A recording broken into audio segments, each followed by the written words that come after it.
আসসালামু আলাইকুম। আমি ডক্টর কামাল হোসেন, ইন্টারভিউশনাল পেডিয়াট্রিক গ্যাস্ট্রোন্টারোলজিস্ট। তো আজকে আমরা একটা খুবই গুরুত্বপূর্ণ বিষয় নিয়ে আলোচনা করব। সেটা হলো গিয়া যে আমাদের দেশে যে ভ্রান্ত ধারণা আছে যে জন্ডিস হলে এরা বিভিন্ন পাতার রস, কবিরাজি বা খাওয়ানোর কারণে হয় কি যে বাচ্চাটা এমনি ভালো হয়ে যেত সেটা লিভার ফেইল করে। তো লিভার ফেইল করলে দেখা যায় 99% মর্টালিটি এবং এখান থেকে ব্যাক করা খুব কঠিন হয়ে যায় আমাদের জন্য।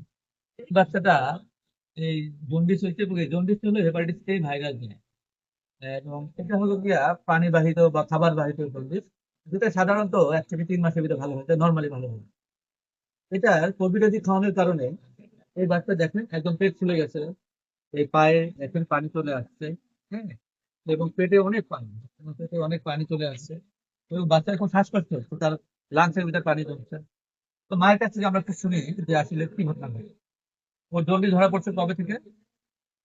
এই জন্ডিস ধরা ছিল জোরে ফেব্রুয়ারি। বলেন, কত বলেন? মানে জন্ডিস তো প্রথম ছিল না।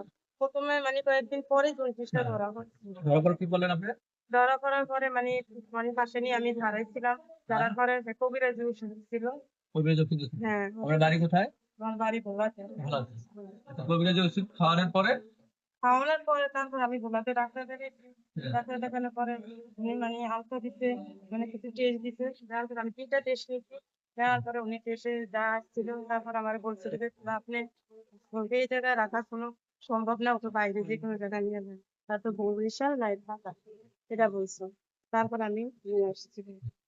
এই আমাদের এই যে হেপাটাইটিস এ দ্বারা যেসব মানে হেপাটাইটিস হয়, এটা আসলে ঠিকই, মানে 99% ভালো হয়, যেমন 1% লিভার ফেলিয়ার হতে পারে। কিন্তু কবিরাজি খাওয়ানোর কারণে আমরা অনেক পেশেন্ট পাই এখানে লিভার ফেলিয়ার হয়ে, এবং এখান থেকে ব্যাক করা আমাদের কোনো এফেক্টিভ, মানে সাদা রক্ত দেওয়া লাগে এবং আমাদের যে মেডিকেল ম্যানেজমেন্ট, যে এটা আসলে খুব কমই আমাদের রিকভারি হয়, ম্যাক্সিমাম ক্ষেত্রে অনেক সময় মর্টালিটি অনেক বেড়ে যায়, মানে ডেথ রেট অনেক বেড়ে যায়। তো আমার আমার আজকে ভিডিও করার উদ্দেশ্য হলো কি মানুষকে সচেতন করা, যে মানুষ যাতে এই জন্ডিস হলে কবিরাজি বা এই পাতার রস এগুলা না খায়। এগুলা খেলে আসলে এমন একটা অবস্থা হয় যেটা আমাদের দেশে আসলে চিকিৎসা করা সম্ভব হয় না আমাদের জন্য, এবং সেক্ষেত্রে লিভার ট্রান্সপ্লান্ট করার প্রয়োজন হয়।